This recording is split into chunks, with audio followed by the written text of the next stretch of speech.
Hello everyone, welcome back to our channel future study. तो guys, इस video में जो स्टूडेंट इग्नू से बीए कर रहे हैं, आपके पास सब्जेक्ट कोड होगा BSOC 131। तो ये सब्जेक्ट कोड जिस भी स्टूडेंट के पास है, तो ये वीडियो मोस्ट इंपॉर्टेंट होने वाली है आप सभी स्टूडेंट के लिए। तो देखिए, सब्जेक्ट कोड आपके सामने, सब्जेक्ट नेम भी आपके सामने है। ठीक है, तो हिंदी मीडियम के अकॉर्डिंग ये पीडीएफ को हमने अपलोड किया है, तो आप ये देख सकते हैं। इसमें जो क्वेश्चन की बात की जाए, 26 क्वेश्चन विद आंसर आपको देखने को इस पीडीएफ में मिलेंगे। अगर ये 26 क्वेश्चन करके आप पेपर के अकॉर्डिंग जाते हैं अपनी तैयारी करके, तो इन्हीं में से आपके कम से कम 7 से 8 क्वेश्चन बन जाएंगे, जिसमें से आप कोई से भी 5 क्वेश्चन अटेंड कर सकते हैं। आपको पेपर में ओनली 5 क्वेश्चन अटेंड करने होते हैं। ठीक है, और यहाँ 26 क्वेश्चन करने के बाद आपके पेपर में 7 से 8 क्वेश्चन आराम से बन जाएंगे, जिसमें से आप 5 कर सकते हैं। और क्वेश्चन क्या है प्लस पीडीएफ में आंसर को किस टाइप से लिखा गया है, सब कुछ आपको बताए जाएंगे। ये मोस्ट इंपोर्टेंट क्वेश्चन होते हैं, गैस पेपर कह सकते हैं, एग्जाम नोट्स कह सकते हैं, या जो प्रीवियस ईयर के क्वेश्चन पेपर होते हैं ना 5 ईयर, उसके अकॉर्डिंग यहाँ पर क्वेश्चन सेलेक्ट किए जाते हैं, जो कि रिपीट क्वेश्चन होते हैं, कि हर साल रिपीट होंगे। उनके चांस जो क्वेश्चन के होते हैं 90% प्लस होते हैं, वो क्वेश्चन यहाँ पर लिए जाते हैं। ठीक है, तो जिन भी स्टूडेंट को इस पीडीएफ को परचेस करना है, तो आपको व्हाट्सएप नंबर पर मैसेज करना है। इसके अलावा आपका बाकी किसी और सब्जेक्ट के जो नोट्स लेने हैं हमसे, गेस्ट पेपर लेना है, ज़रूरी नहीं है कि जैसे ये सब्जेक्ट कोड आपके सामने लिखा है इसी सब्जेक्ट कोड के, इसके अलावा किसी और सब्जेक्ट के भी लेने हैं तो अवेलेबल है। आप हमें व्हाट्सएप पर अपने सब्जेक्ट कोड मीडियम लिख के हमसे मैसेज करके पूछ सकते हैं। ठीक है, तो वीडियो को कंप्लीट देखिए, सभी क्वेश्चन बताएंगे, प्लस ये भी बताएंगे पीडीएफ में आंसर को किस टाइप से लिखा है। और ये क्वेश्चनों को आपको साथ के साथ लिख लेना है, जो कि इंपॉर्टेंट क्वेश्चन है, इन्हीं में से आपके पेपर में बनेंगे। क्योंकि क्या होता है, देखो, आप आंसर तो कहीं से भी बुक से या कहीं से भी देख सकते हैं, लेकिन सबसे पहले आपको तो क्वेश्चन पता होना चाहिए ना, कि क्वेश्चन कौन से है, कौन से आने के चांस है, कौन से क्वेश्चन नहीं आएंगे। तो ये चीज एक के लिए बता रहे हैं आपको। क्वेश्चन नंबर फर्स्ट आपका, संस्कृति क्या है, संस्कृति के मूल तत्व और संस्कृति की विशेषता का वर्णन कीजिए। तो आपसे यहाँ पर पूछा गया है कि संस्कृति से आप क्या समझते हैं, क्या है। ठीक है, और उनके जो तत्व होते हैं और उनकी विशेषता होती है, ये 2 पॉइंट पूछा जा रहा है। ठीक है, और इसी टाइप से नेक्स्ट क्वेश्चन देखिए, संस्कृति शब्द से आप क्या समझते हैं, इसकी विशेषता का वर्णन। इसमें क्या है, विशेषता, और इसमें क्या है, इसके तत्व पूछे गए हैं। ठीक है, तो इसी टाइप से पेपर में भी क्वेश्चन आते हैं, क्वेश्चन को हल्का सा चेंज करके या क्वेश्चन घुमा के पूछा जा सकता है। अब इसमें आपको तीनों चीजों के बारे में पूछा गया, इसमें सिर्फ 2 के बारे में, इसमें सिर्फ 1 के बारे में। तो इस टाइप से आपके पेपर में क्वेश्चन क्वेश्चन भी आ सकते हैं। ठीक है, तो सबसे पहले आप क्या समझते हो वो आप बताएंगे संस्कृति के अकॉर्डिंग, ये पॉइंट आपके। फिर इनकी जो विशेषता होती है उसकी पॉइंट है, ये देख सकते हैं। इसी टाइप से पॉइंट में ही आपको पेपर में आंसर लिखना है, जिससे आपके मार्क्स अच्छे आएंगे। फिर इनके जो तत्व होते हैं उनके पॉइंट ये आ गए। तो आपसे पेपर में जो पूछा जाता है उसके अकॉर्डिंग आप आंसर दे सकते हैं, और फिर ये निष्कर्ष आपको जरूर लिखना होता है। ठीक है, तो क्वेश्चन फर्स्ट इस टाइप से आपको एक क्वेश्चन कंप्लीट होता है। एक क्वेश्चन आपके पेपर में 20 नंबर का क्वेश्चन होगा। ठीक है, सेकंड क्वेश्चन देखिए, समुदाय की संकल्पना का वर्णन कीजिए, इसकी मुख्य विशेषता की चर्चा कीजिए। समुदाय की संकल्पना क्या है, इसके तत्वों की चर्चा कीजिए। तो आपको इसमें इसकी विशेषता बतानी है, इसके तत्व बताने हैं। ठीक है, तो ये इसकी परिभाषा पहले लिखेंगे, फिर समुदाय क्या होता है, फिर इनकी जो विशेषता है, वो उसके पॉइंट आपको यहाँ देखने को मिल जाएंगे। और यही एक नोट्स की खासियत ये है कि आपके पॉइंट में आंसर देखने को मिलेंगे, वही पैराग्राफ टाइप के जो इग्नू की बुक में दिए जाते हैं, जिससे आपको ना ही क्वेश्चन पता चलता है ना ही आंसर। सिर्फ एक टॉपिक दिया जाता है, पैराग्राफ टाइप के उसके उसको एक्सप्लेन किए जाते हैं। तो इससे काफ़ी सारी समस्या आती है, लेकिन आप नोट्स से आपको कम टाइम में अच्छी स्टडी कर सकते हैं। क्वेश्चन नंबर 3 देखिए, समाजशास्त्र और सामाजिक मानव विज्ञान की समानता असमानता की चर्चा कीजिए। तो इन दोनों के बीच में समानता क्या है प्लस असमानता क्या है, ये आपको बताना है। ठीक है, तो ये आपका परिचय, इनकी समानता के पॉइंट ये आपको पहले मिल जाएंगे। फिर इसकी जो असमानताएं होती है उसको अकॉर्डिंग पॉइंट मिल जाएंगे। तो ये रहे इसके। ठीक है, इस टाइप से ही आपको पेपर में आंसर लिखना है। फिर आपका क्वेश्चन 4, इसमें गाइस हम आपको क्वेश्चन ही बता रहे हैं कि क्वेश्चन इंपॉर्टेंट कौन कौन से हैं। क्योंकि देखिए, अगर हम सभी क्वेश्चन के आंसर एक्सप्लेन करने लगे तो काफ़ी ज़्यादा लॉन्ग वीडियो हो जाएगी, 3 से 4 घंटे। इसलिए अगर आपको लॉन्ग वीडियो चाहिए तो हमें कमेंट कर सकते हैं, तो हम अपलोड कर देंगे एक्सप्लेन करके आंसर के साथ। इसमें सिर्फ क्वेश्चन बता रहे हैं आपको। ठीक है, और ये बता रहे हैं आंसर को किस टाइप से पीडीएफ में लिखा गया है। समाजशास्त्र विषय क्षेत्र की प्रकृति और इसके विस्तार की चर्चा कीजिए। मनोविज्ञान से इसके संबंध को व्यक्त कीजिए। ठीक है, क्वेश्चन नंबर आपका ये 4 है, स्क्रीनशॉट आप ले सकते हैं इन क्वेश्चनों का। क्वेश्चनों को साथ के साथ आप लिख भी सकते हैं।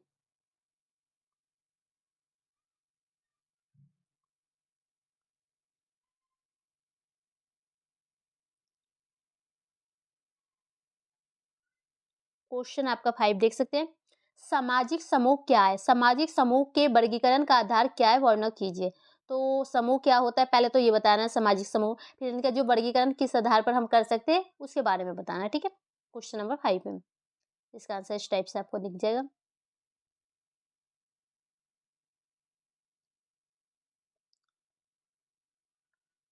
फिर ये निष्कर्ष।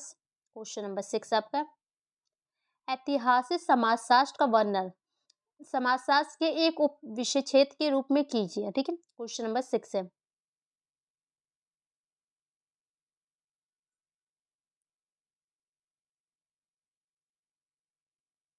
इसके बाद आपका नेक्स्ट क्वेश्चन बनेगा 7।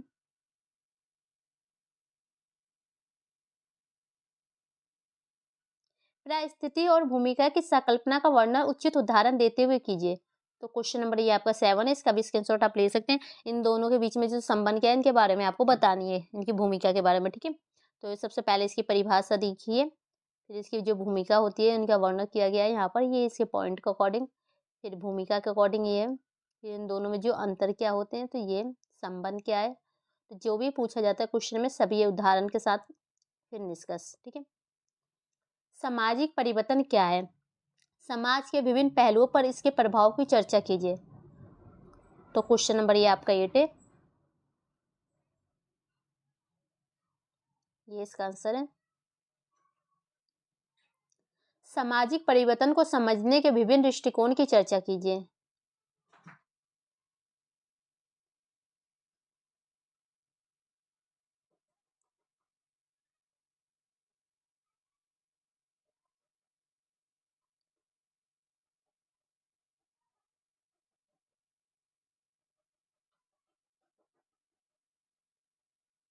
क्वेश्चन नंबर 10 देख सकते हैं आपके सामने, ये भी क्वेश्चन इंपॉर्टेंट है।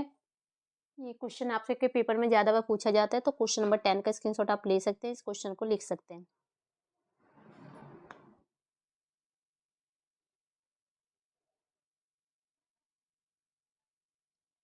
और इस पीडीएफ की बात की जाए तो जो 58 की पेज के अकॉर्डिंग पूरी पीडीएफ को तैयार किया गया, बिल्कुल भी ज़्यादा नहीं है आपके लिए। जहाँ इस यूनो की बुक आपको 300-400 पेज के अकॉर्डिंग पढ़नी पड़ेगी, वहाँ ये 58 पेज के अकॉर्डिंग आपकी ये पीडीएफ बहुत ही आपके लिए आसान होगी। समाजशास्त्र के एक विषय के रूप में उदित होने में प्रमुख कारणों की चर्चा कीजिए। उदय होगा यहाँ पर, उदय होने में इनके जो कारण क्या होते हैं उसके बारे में बताना होगा। नीचे भी है, उदय के लिए उत्तरदायी कारणों की चर्चा कीजिए।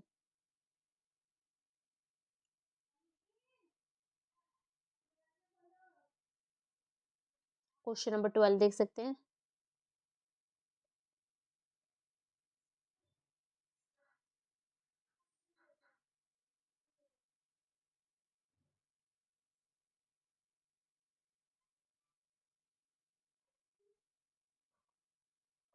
क्वेश्चन नंबर 13 देखिए, सामाजिक मनोविज्ञान क्या है, इसके अंतर विषय दृष्टिकोण का वर्णन कीजिए। क्वेश्चन नंबर 13 है।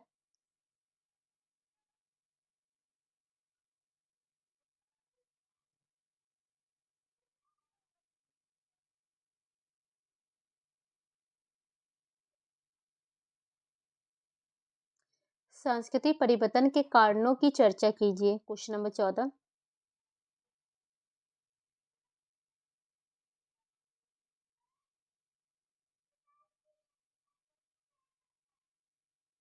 सामाजिक नियंत्रण की एजेंसियां क्या है, चर्चा कीजिए। क्वेश्चन नंबर आपका ये 15 है।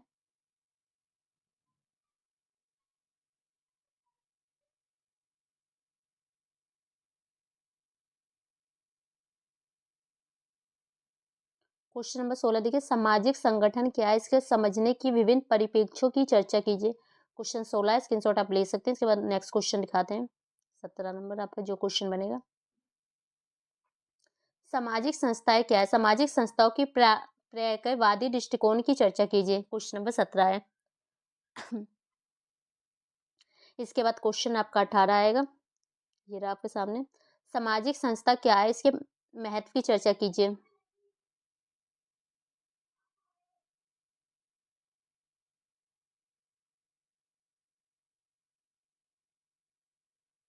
क्वेश्चन 19 देखिए, समाजशास्त्र और अर्थशास्त्र में संबंध तथा समाजशास्त्र और अर्थशास्त्र दोनों से जुड़े सामान्य मुद्दों की चर्चा कीजिए। क्वेश्चन नंबर 19 है आपका।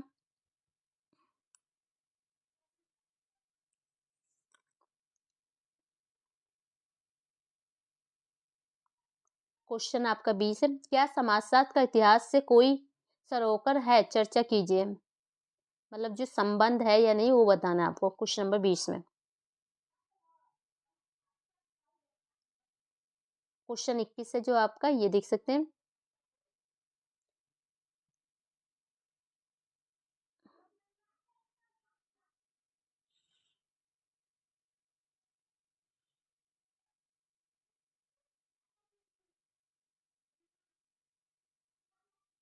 क्वेश्चन नंबर आपका 22 है, राजनीतिक समाजशास्त्र किस तरह से समाजशास्त्र के एक उपक्षेत्र है, वर्णन कीजिए।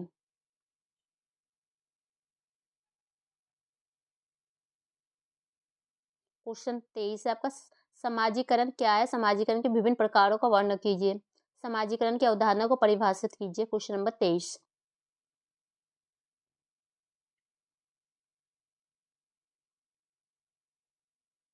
क्वेश्चन 24 देखिए, समाजशास्त्र से राजनीतिक विज्ञान के संबंध का वर्णन कीजिए। क्वेश्चन 24 आपका।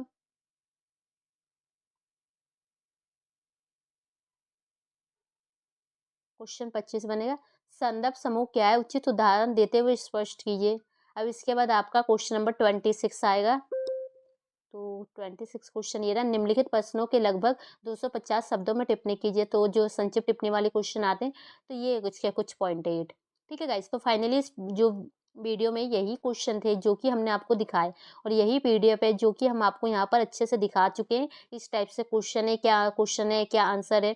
तो आपको किसी भी स्टूडेंट को इस पीडीएफ को परचेस करना है तो व्हाट्सएप पर मैसेज कर सकते हैं, नहीं तो आप वीडियो को रोक के भी देख के पढ़ सकते हैं। अगर लॉन्ग वीडियो चाहिए तो कमेंट करके बता सकते हैं, तो हम अपलोड कर देंगे। वीडियो अच्छी लगे तो लाइक से जरूर कीजिएगा। जिन भी स्टूडेंट को गैस पेपर नोट्स लेने हैं तो हमें व्हाट्सएप पर मैसेज कीजिए, और अपने जो भी बाकी के सब्जेक्ट कोड है सभी के मिल जाएंगे। सभी आप अपने सब्जेक्ट कोड लिख के मैसेज कर सकते हैं। वीडियो को शेयर कीजिए। Thank you.